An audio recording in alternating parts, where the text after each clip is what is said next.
Tenue de ville pour quelques pas à peine, Hervé Latkowski respecte le confinement. Pourtant, c'est un habitué des randonnées en montagne organisées par les Amis du Parc national des Pyrénées. Mais le retour vers les sommets attendra.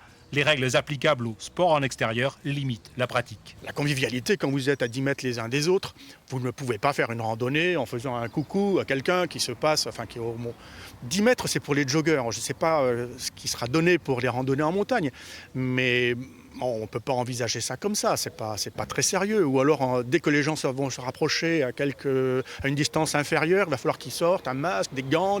Non. En plus d'une distance de 10 mètres à respecter, le ministère des Sports définit d'autres règles strictes. Maximum de 10 personnes par groupe, pas de covoiturage. Ces contraintes freinent l'ardeur des montagnards, sans oublier la menace du virus sur les marcheurs, souvent âgés.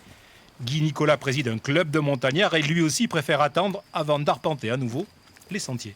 On est un peu dans le paradoxe, c'est-à-dire il nous tarde de sortir du confinement après le 11, mais il y a aussi cette réticence de se retrouver entre guillemets au milieu de personnes, même si on les connaît, même si heureusement au sein des montagnards, je crois pouvoir le dire, nous n'avons pas eu de cas de coronavirus. Mais voilà, il y a une réticence qui, pour ma part, va apparaître.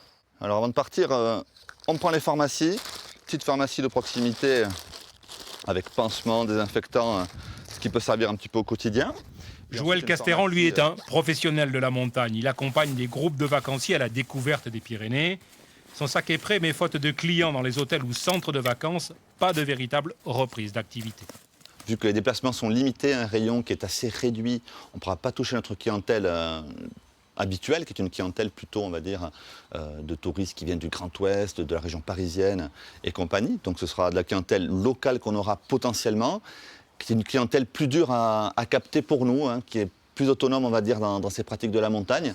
Les vastes espaces des montagnes remettent au confinement. Des vacances plus hexagonales pour les Français incitent à davantage d'optimisme. Mais dans l'immédiat, les sorties en montagne vont concerner une pratique familiale et locale.